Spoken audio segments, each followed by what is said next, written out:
ಆಚಿ ಮಸಾಲ. ಎಂತ ಅಡಿಗೆಯ ರುಚಿಯಾಗೋ ರಹಸ್ಯವು 20 ರೂಪಾಯಿ. ನಿಮ್ಮ ಭಾವನೆ ನನಗೆ ಅರ್ಥ ಆಗಿದೆ. ಈ ಬಗ್ಗೆ ಮಾತಾಡ್ತಾ ಇದ್ದೀನಿ.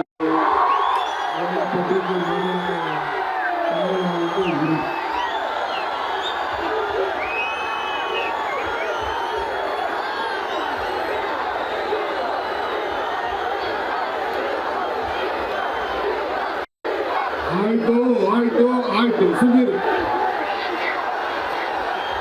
ಗೊತ್ತಾಯ್ತು ನನಗೆಲ್ಲ.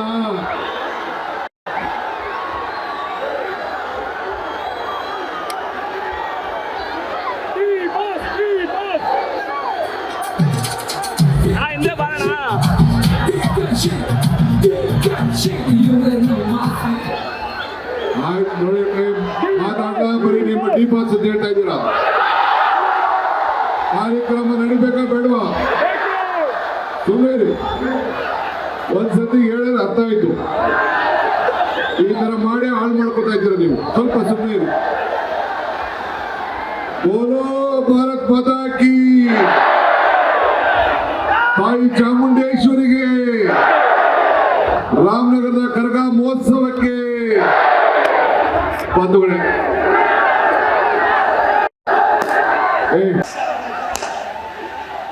ಎಲ್ಲರಿಗೂ ನಮಸ್ಕಾರ.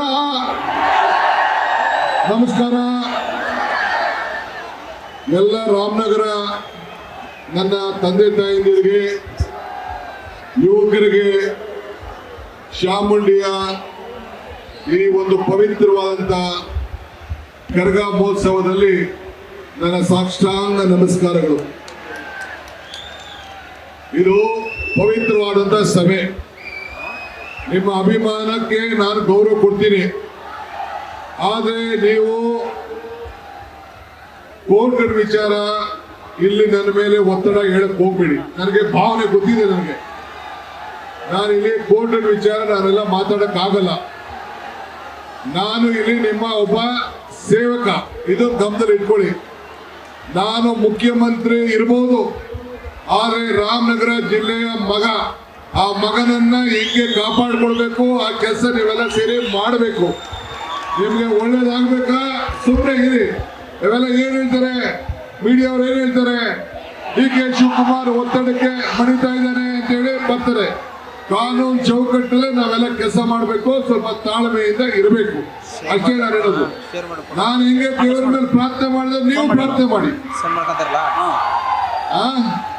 ಪ್ರಯತ್ನ ವಿಫಲ ಆದ್ರೂ ಪ್ರಾರ್ಥನೆ ವಿಫಲ ಆಗ್ಲಿಲ್ಲ ಅಂತ ಚಾಮುಂಡೇಶ್ವರಿ ಬೆಟ್ಟದಲ್ಲಿ ಹೇಳ್ತಿದ್ದಾನೆ ನಾನು. ನೀವು ಹಂಗೆ ಚಾಮುಂಡಿಗೆ ಈಗ ಹೋಗಿ ಪ್ರಾರ್ಥನೆ ಮಾಡಿ, ಭಗವಂತ ತಾಯಿ ಒಳ್ಳೇದ್ ಮಾಡ್ತಾಳೆ. ಆಗೋದಾ? ಬಂಧುಗಳೇ, ವೇದಿಕೆಯಲ್ಲಿರುವಂತ ನನ್ನ ಶಾಸಕ ಮಿತ್ರರಾದಂತ ಇಕ್ಬಾಲ್ ಹುಸೇನ್ ಅವರೇ, ನಮ್ಮ ರೇವಣ್ಣವ್ರು ಇದ್ದಾರೆ, ಮಧು ಇದ್ದಾರೆ, ನಮ್ಮ ಉದಯ್ ಇದ್ದಾರೆ, ರಾಮಾಜಿ ಗೌಡ್ರು ಇದ್ದಾರೆ, ಗೋಪಾಲ್ ಕೃಷ್ಣ ಇದ್ದಾರೆ, ಇನ್ನ ನಮ್ಮ ರವಿ ಇದ್ದಾರೆ, ಸುಧಾಮ್ ದಾಸ್ ಇದ್ದಾರೆ, ಸೊ ಪಕ್ಕದ ಮಾಜಿ ಶಾಸಕ ಅಶೋಕ್ ಇದ್ದಾರೆ, ತಾವೆಲ್ಲ ಕೂಡ ಇದ್ದೀರಿ. ಈ ಪವಿತ್ರವಾದಂತಹ ಕಾರ್ಯಕ್ರಮಕ್ಕೆ ಬಹಳ ಸಂತೋಷದಿಂದ ಬಂದಿದ್ದೇನೆ. ಮುಖ್ಯಮಂತ್ರಿ ಆದಮೇಲೆ ನಾನು ಮೊದಲನೇ ಬಾರಿಗೆ ಈ ಕರಗ ಮಹೋತ್ಸವಕ್ಕೆ ಬಂದಿದ್ದೇನೆ. ನಾನು ಪಟಾಕಿ ಹೊಡೆದು ಯಾಕೆ ಹಾಳು ಮಾಡ್ತಾ ಇದ್ದೇನೆ?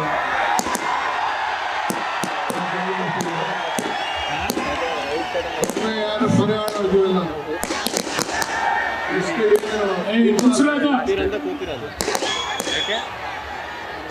ನೀರು ಇರೋದಕ್ಕೆ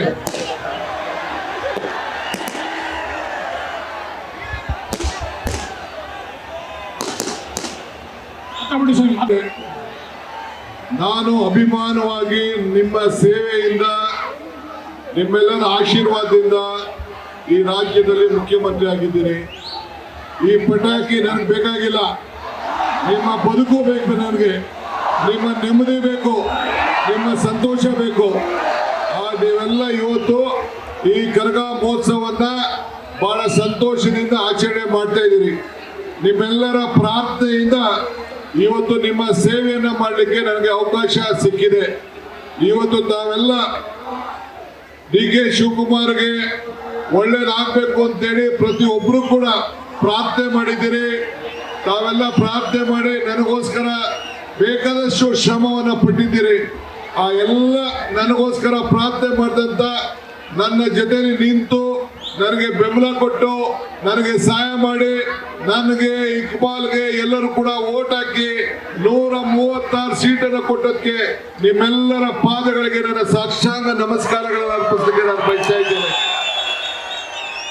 ಇವತ್ತು ಮೊನ್ನೆ ತಾನೇ ನಾನು ಮೈಸೂರಿಗೆ ಹೋಗಿದ್ದೆ. ಮೈಸೂರಿನಲ್ಲಿ ತಾಯಿ ಚಾಮುಂಡಿಗೆ ಹೋಗಿ ಮೊದಲನೆಯ ಪೂಜೆಯನ್ನ ಮಾಡಿದೆ. ನಾನು ಎಲೆಕ್ಷನ್ ಮುಂಚಿತವಾಗಿ ಹೋಗಿ ಆ ದೇವರಲ್ಲಿ ಕೇಳ್ಕೊಂಡಿದ್ದೆ, ಆ ತಾಯಿ ಶಕ್ತಿ ಕೊಡು, ನನ್ನ 5 ಗ್ಯಾರಂಟಿಗಳನ್ನ ಅನುಷ್ಠಾನಕ್ಕೆ ತರುವಂತ ಕೆಲಸ ನಾವು ಮಾಡ್ತೇವೆ ಅಂತೇಳಿ. ಇವತ್ತು ಆ ತಾಯಿ ಶಕ್ತಿಯನ್ನು ಕೊಟ್ಟು ನಿಮ್ಮೆಲ್ಲರೂ ಕೂಡ 5 ಗ್ಯಾರಂಟಿಗಳ ಮನೆಗೆ ತಲುಪುವಂತ ಕೆಲಸವನ್ನ ಇಡೀ ದೇಶಕ್ಕೆ ಒಂದು ಮಾದರಿಯಾಗುವಂತ ಒಂದು ಕಾರ್ಯಕ್ರಮವನ್ನ ನಾವು ಮಾಡ್ಕೊಂಡು ಬರ್ತಾ ಇದ್ದೇವೆ.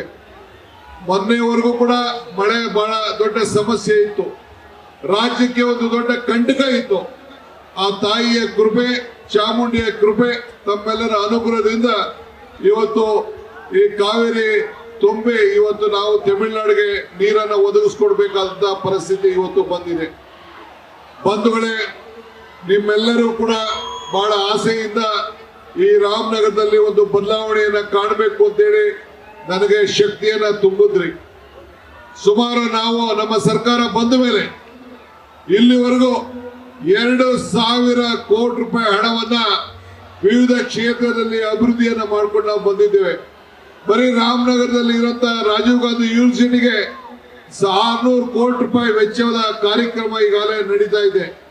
ಇದಲ್ಲದೆ ಈಗಾಗಲೇ ರಿವರ್ ಫ್ರಂಟ್ ಏನು ನಮ್ಮ ಅರ್ಕಾವತಿ ನದಿ ಪಕ್ಕದಲ್ಲಿ 150 ಕೋಟಿ ರೂಪಾಯಿ ವೆಚ್ಚದ ಕಾರ್ಯಕ್ರಮ ಕೂಡ ನಡೀತಾ ಇದೆ. ಹಿಂದೆ ಹಾಸ್ಪಿಟಲ್ ಮಾಡಿಸಿದೆ. ಹಾಗೆ ವಿವಿಧ ಕಾರ್ಯಕ್ರಮಗಳನ್ನ ರೈತರಿಗೋಸ್ಕರ ಅನುಕೂಲ ಆಗುವಂತ ಕಾರ್ಯಕ್ರಮಗಳನ್ನ ಮಾಡಿದ್ದೇನೆ. ಈಗಾಗಲೇ ಇಕ್ಬಾಲ್ ಹುಸೇನ್ ಅವರು, ಡಿ.ಕೆ. ಸುರೇಶ್ ಅವರು 300 ಎಕರೆ ಜಮೀನನ್ನ ಬಡವರಿಗೆ ಸೈಟ್ ಕೊಡ್ಲಿಕ್ಕೆ ಈಗಾಗಲೇ ಗುರುತನ್ನ ಮಾಡಿದ್ದಾರೆ. ಮುಂದಿನ ದಿನದಲ್ಲಿ ಎಲ್ಲರಿಗೂ ಕೂಡ ಆಶ್ರಯ ಸಮಿತಿಯ ಸಭೆಯನ್ನ ಮಾಡಿ ನಿಮ್ಮೆಲ್ಲರ ಬಡವರಿಗೆ ಯಾರ್ಯಾರಿಗೆ ಸೈಟ್ ಇಲ್ಲ ಆ ಸೈಟ್ ಅನ್ನ ಕೊಡುವಂತ ಕಾರ್ಯಕ್ರಮವನ್ನ ಇಡೀ ಕ್ಷೇತ್ರದ ವ್ಯಾಪ್ತಿಯಲ್ಲಿ ಈಗಾಗಲೇ ನಾವು ತೀರ್ಮಾನವನ್ನ ನಾವು ಮಾಡಿದ್ದೇವೆ. ಆದ್ರಿಂದ ಮುಂದಿನ ದಿನದಲ್ಲಿ ರಾಮನಗರ ಇರ್ಬೋದು, ಮಾಗಡಿ ಇರ್ಬೋದು, ಕನಕಪುರ ಇರ್ಬೋದು, ಚನ್ನಪಟ್ಟಣ ಇರ್ಬೋದು, ಈ 4 ಕ್ಷೇತ್ರದ ಶಾಸಕರನ್ನ ಕರೆಸಿ ಈಗಾಗಲೇ ಇವತ್ತು ನಿನ್ನೆ ತಾನೇ ನಿಮ್ಮ ರಾಮನಗರಕ್ಕೆ ಸೇರಿದಂತ ಮಾಗಡಿ ಬಾಲಕೃಷ್ಣರವರು ಈಗಾಗಲೇ ಮಂತ್ರಿ ಸ್ಥಾನದ ಒಂದು ಅಧಿಕಾರವನ್ನು ಕೂಡ ನಿಮ್ಮ ಜಿಲ್ಲೆಯಿಂದ ತೆಗೆದುಕೊಂಡಿದ್ದಾರೆ. ಇದು ನಿಮ್ಮೆಲ್ಲರ ಭಾಗ್ಯ ಅಂತೇಳಿ ನಾನು ಭಾವಿಸ್ಕೊಂಡಿದ್ದೇನೆ. ನಿಮ್ಮ ಕ್ಷೇತ್ರದ ಜನತೆಗೆ ಈ ಜಿಲ್ಲೆಗೋಸ್ಕರ ಇವತ್ತು ಹಗಲು ರಾತ್ರಿ ದುಡಿತಾ ಇದ್ದಾರೆ.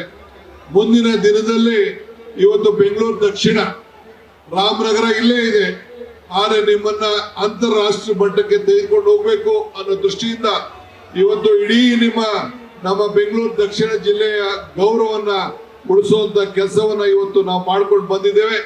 ಇನ್ನ ಮುಂದಕ್ಕೆ ಬೇಕಾದಷ್ಟು ಕಾರ್ಯಕ್ರಮಗಳನ್ನ ನಾನು ರೂಪಿಸ್ತಾ ಇದ್ದೇನೆ. ಬಂಧುಗಳೇ, ಈಗಾಗಲೇ 24 ಗಂಟೆಗಳ ಕಾಲ ಕಾವೇರಿ ನೀರನ್ನ ಒದಗಿಸ್ಕೊಡ್ಲಿಕ್ಕೆ ಈಗಾಗಲೇ ಕಾರ್ಯಕ್ರಮ ಕೂಡ ನಾವು ರೂಪಿಸಿರೋದು ತಮಗೆ ಗೊತ್ತಿರೋಂಥ ವಿಚಾರ. ಇನ್ನು ಮುಂದಕ್ಕೆ ತಾವೆಲ್ಲ ಇದು ಬರೀ ಕರಗದ ಹಬ್ಬ ಅಲ್ಲ, ಇದು ಎಲ್ಲ ಧರ್ಮ, ಎಲ್ಲ ಜಾತಿಯ ಜನರು ಬಹಳ ಸಂಭ್ರಮದಿಂದ ಸಂತೋಷದಿಂದ ಇರಬೇಕು ಅಂತೇಳಿ ಇಂಥ ಕಾರ್ಯಕ್ರಮವನ್ನ ಇವತ್ತು ಇಕ್ಬಾಲ್ ಹುಸೇನ್ ಅವರ ನಾಯಕತ್ವದಲ್ಲಿ ಎಲ್ಲ ಯುವಕರು ಎಲ್ಲ ಸೇರ್ಕೊಂಡು ಇವತ್ತು ಕರಗದ ಸಮಿತಿಯವರು ಮಾಡ್ಕೊಂಡು ಬರ್ತಾ ಇದ್ದೇವೆ. ಇವತ್ತು ನಮ್ಮ ಮಕ್ಕಳು ಇವತ್ತು ಉತ್ತಮವಾದಂತ ವಿದ್ಯಾಭ್ಯಾಸ ಕಲಿಬೇಕು ಅಂತೇಳಿ ಈಗಾಗಲೇ ಹೈಟೆಕ್ ಶಾಲೆಗಳನ್ನ ಮಾಡಲಿಕ್ಕೆ, ಹಳ್ಳಿಗಳಲ್ಲಿ ಪಂಚಾಯತಿ ಮಟ್ಟದಲ್ಲಿ ಮಾಡಲಿಕ್ಕೆ ಅನೇಕ ಕಾರ್ಯಕ್ರಮವನ್ನು ಇವತ್ತು ನಾವು ರೂಪಿಸ್ಕೊಂಡು ನಾವು ಬರ್ತಾ ಇದ್ದೇವೆ. ಇವತ್ತು ಸಮಾಜದಲ್ಲಿ ಒಂದು ದೊಡ್ಡ ಬದಲಾವಣೆಯನ್ನು ತರಬೇಕು. ಇವತ್ತು ಸಾವಿರಾರು ಯುವಕರು ಇಲ್ಲಿ ಸೇರಿದ್ದೀರಿ. ಮುಂದಕ್ಕೆ ಇವತ್ತು ನಾನು ಕನಕಪುರದಲ್ಲಿ ಯಾವ ರೀತಿ ಕನಕೋತ್ಸವ ಕಾರ್ಯಕ್ರಮವನ್ನು ಮಾಡಿದೋ ಆ ರೀತಿ ಈಗಾಗಲೇ ರಾಮನಗರದಲ್ಲೂ ಕೂಡ ಈಗಾಗಲೇ ಪ್ರಾರಂಭವನ್ನು ನಾವು ಮಾಡಿದ್ವು. ಮುಂದಿನ ರಾಮೋತ್ಸವನ್ನ ಈಗಾಗಲೇ ನಮ್ಮ ಇಕ್ಬಾಲ್ ಹುಸೇನ್ ಅವರು ಮಾಡಿದ್ರು. ಆದರೆ ಪ್ರತಿಯೊಂದು ಪಂಚಾಯತಿಯಲ್ಲಿ ಪ್ರತಿಯೊಂದು 3-4 ವಾರ್ಡ್ ಸೇರಿ ಸುಮಾರು ಆ ರೀತಿ ಭಾರತ್ ಜೋಡೋ ಯುವಕ ಸಂಘಗಳು ಹೊಸದಾಗಿ ಪ್ರಾರಂಭ ಆಗ್ತದೆ. ಪ್ರತಿಯೊಂದು ಪಂಚಾಯತಿ ಕೂಡ ಇಂಥ ಸಾಂಸ್ಕೃತಿಕವಾದಂತಹ ಕಾರ್ಯಕ್ರಮ, ಕ್ರೀಡೆ ಇವೆಲ್ಲ ಕೂಡ ಐಕ್ಯತೆಯನ್ನು ಮೂಡಿಸುವಂತ, ಒಗ್ಗಟ್ಟಾಗಿ ಮೂಡಿಸುವಂತ ಯುವಕ ಸಂಘಗಳು ಪ್ರಾರಂಭ ಆಗ್ತದೆ. 200 ಇಂದ 250 ಜನ ಯುವಕರು ಸಂಘಟನೆ ಆಗ್ಬೋದು. ಒಂದು ವರ್ಷಕ್ಕೆ 10 ಲಕ್ಷ ರೂಪಾಯಿ ಒಂದು ಪಂಚಾಯತಿಗೆ ಇಂಥ ಯುವಕರ ಸಂಘಟನೆ, ಯುವಕರ ಪ್ರತಿಭೆಗಳನ್ನ ಗುರುತಿಸಲಿಕ್ಕೆ ಒಂದು ವಿಶೇಷವಾದಂತಹ ಕಾರ್ಯಕ್ರಮವನ್ನು ಈಗ ರೂಪಿಸಿದ್ದೇನೆ. ಬರೀ ನಿಮ್ಮ ರಾಮನಗರಕ್ಕೆ ಅಂತ ಯುವಕ ಸಂಘಗಳಿಗೆ 4 ಕೋಟಿ ರೂಪಾಯಿಗೂ ಹೆಚ್ಚು ಹಣ ಕೂಡ ಬರುವಂತ ಕಾರ್ಯಕ್ರಮ ಕೂಡ ಈಗಾಗಲೇ ನಾನು ರೂಪಿಸಿದ್ದೇನೆ. ಬಂಧುಗಳೇ, ನಿಮ್ಮ ಆಶೀರ್ವಾದದಿಂದ ದೇವರು ಶಕ್ತಿ ಕೊಟ್ಟಿದ್ದಾರೆ. ನಾವು 4 ಜನ ಶಾಸಕರಿದ್ದೀವಿ, ಚಿಂತೆ ಮಾಡಕ್ ಹೋಗ್ಬೇಡಿ. ದಯವಿಟ್ಟು ನಾನು ಎಲ್ಲರಿಗೂ ಕೂಡ ಮನವಿ ಮಾಡ್ಕೊಳ್ತೇನೆ, ನಿಮ್ಮ ಮನೆ ಬಾಗಿಲಿಗೆ ಅಧಿಕಾರ ಬಂದಿದೆ. ಈ ಅಧಿಕಾರವನ್ನು ನೀವು ಉಳಿಸ್ಕೊಳ್ಬೇಕು, ಈ ಅಧಿಕಾರವನ್ನ ಕಾಪಾಡಬೇಕು, ಇನ್ನ ಹೆಚ್ಚು ಶಕ್ತಿಯನ್ನ ತುಂಬಬೇಕು. ನಾನು ಇಷ್ಟೇ ದೊಡ್ಡ ಅಧಿಕಾರ ನನಗಾಗಲಿ ನಮ್ಮ ಬಾಲಕೃಷ್ಣರವ್ರಿಗಿದ್ರು ಕೂಡ ನಾವು ಎಂದಿಗೂ ಕೂಡ ನಾನಿಲ್ಲಿ ಮುಖ್ಯಮಂತ್ರಿ, ಬಾಲಕೃಷ್ಣ ಒಬ್ಬ ಮಂತ್ರಿ ಅಂತ ನಾವಿಲ್ಲಿ ಬರಲಿಲ್ಲ. ನಾವು ಯಾವತ್ತೂ ನಿಮ್ಮ ಮಕ್ಕಳೇ, ನಿಮ್ಮ ಸೇವಕರೇ. ಆ ಮನೋಭಾವದಿಂದ ನಿಮ್ಮ ಸೇವೆಯನ್ನು ನಾನು ಮಾಡ್ಕೊಂಡು ಹೋಗ್ತೇನೆ. ಮುಂದಿನ ದಿನದಲ್ಲಿ ನಾನು ಬಂದು ಅನೇಕ ಸಭೆಗಳನ್ನ ಇಲ್ಲಿ ಮಾಡೋನಿದ್ದೇನೆ. ಇವತ್ತು ನಾನು ಬೇರೆ ಬೇರೆ ಒತ್ತಡದಿಂದ ಇವತ್ತು ನಾನು ಬಂದು ಇಲ್ಲಿಗೆ ಪ್ರವಾಸಕ್ಕೆ ನಾನು ಬರಕ್ಕಾಗಲಿಲ್ಲ. ಆದರೆ ಇಂಥ ಒಂದು ಪವಿತ್ರವಾದಂತಹ ಕರಗ ಮಹೋತ್ಸವದಲ್ಲಿ ಪಾಲ್ಗೊಂಡು ಎಲ್ಲ ನನ್ನ ಯುವಕರು, ತಾಯಂದಿರನ್ನೆಲ್ಲ ಭೇಟಿ ಮಾಡಬೇಕು. ದೊಡ್ಡ ಕಾರ್ಯಕ್ರಮವನ್ನ, ಮನೋರಂಜನೆ ಕಾರ್ಯಕ್ರಮವನ್ನ ಈ ಕರಗ ಮಹೋತ್ಸವದಲ್ಲಿ ಇವತ್ತು ನಮ್ಮ ಸಮಿತಿಯವರು ಇವತ್ತು ಏನು ನೆರವೇರಿಸಿದ್ದಾರೆ. ನೀವೆಲ್ಲ ನಗುತ್ತಾ ಇರಬೇಕು, ಸಂತೋಷ ಆಗಿರಬೇಕು. ಆ ಸಂತೋಷನ ನೋಡಬೇಕು ಅನ್ನೋ ದೃಷ್ಟಿಯಿಂದ ಬಂದಿದ್ದೇನೆ. ನಾನು ಒಂದು ಮಾತು ಯಾವಾಗಲೂ ಹೇಳ್ತಾ ಇರ್ತೀನಿ, ದೇವರು ವರನೂ ಕೊಡೋದಿಲ್ಲ, ಶಾಪನೂ ಕೊಡೋದಿಲ್ಲ, ಅವಕಾಶ ಮಾತ್ರ ಕೊಡ್ತೇನೆ ಅಂತ. ಕೊಟ್ಟಂತ ಅವಕಾಶದಲ್ಲಿ ನಿಮ್ಮ ಸೇವೆಯನ್ನ ಖಂಡಿತ ನಾವು ಪ್ರಾಮಾಣಿಕವಾಗಿ ನಾನು ಮಾಡ್ತೇನೆ. ದಯವಿಟ್ಟು ಎಲ್ಲರೂ ಕೂಡ ಪಕ್ಷ ಭೇದವನ್ನು ಮರೆತು ನಮ್ಮ ಕೈಯನ್ನ ಬಲಪಡಿಸಬೇಕು. ನಿಮ್ಮ ಜೊತೆ ನಾನಿದ್ದೇನೆ. ನೀವೆಲ್ಲ ನಾವು ಸೇವೆ ಒಟ್ಟಿಗೆ ಅವಕಾಶವನ್ನ ಭಗವಂತ ಕೊಟ್ಟಂತ ಅವಕಾಶದಲ್ಲಿ ನಿಮ್ಮ ಸೇವೆಯನ್ನ ಮಾಡೋಣ. ನಾನು ಎಲ್ಲರಿಗೂ ಕೂಡ ಕರೆ ಮಾಡ್ತೇನೆ. ಬಿಜೆಪಿ ಇವರಿರ್ಲಿ, ದಳ ಇರಲಿ, ಬೇರೆಯವರಿರ್ಲಿ, ಯಾರೇ ಇರಲಿ, ನಾವೆಲ್ಲ ಸೇರಿ ಒಗ್ಗಟ್ಟಾಗಿ ಕೆಲಸ ಮಾಡೋಣ ಅಂತ ಹೇಳಿ ನಿಮ್ಮೆಲ್ಲರೂ ಕೂಡ ನನ್ನ ಸಾಕ್ಷಾಂಗ ನಮಸ್ಕಾರ ಹೇಳಿ, ಇನ್ನು ಮುಂದಿನ ದಿನದಲ್ಲಿ ರಾಮನಗರ ಜಿಲ್ಲೆಗೆ, ರಾಮನಗರ ಬೆಂಗಳೂರು ದಕ್ಷಿಣ ಜಿಲ್ಲೆಗೆ ಇವತ್ತು ಅನೇಕ ಕಾರ್ಯಕ್ರಮಗಳನ್ನ ರೂಪಿಸಿ ಘೋಷಣೆ ಮಾಡುವಂತ ಕಾರ್ಯಕ್ರಮದಲ್ಲಿ ಈಗಾಗಲೇ ತೊಡಗಿದ್ದೇನೆ ಅನ್ನೋ ಮಾತನ್ನ ಹೇಳಿ, ಆ ತಾಯಿ ಚಾಮುಂಡೇಶ್ವರಿ ನಿಮ್ಮೆಲ್ಲರೂ ಕೂಡ ನೆಮ್ಮದಿಯನ್ನು ಕೊಡ್ಲಿ, ಎಲ್ಲರ ದುಃಖವನ್ನ ದೂರವನ್ನು ಮಾಡಿ ಸಂತೋಷವಾಗಿಡ್ಲಿ ಅಂತೇಳಿ ಪ್ರಾರ್ಥಿಸಿ ನನ್ನ ಮಾತನ್ನು ಮುಗಿಸ್ತೇನೆ. ಜೈ ಹಿಂದ್, ಜೈ ಕರ್ನಾಟಕ, ಜೈ ಚಾಮುಂಡಿ. ಗ್ಯಾರಂಟಿ ನ್ಯೂಸ್, ಸುದ್ದಿ ಖಚಿತ, ನ್ಯಾಯ ನಿಶ್ಚಿತ.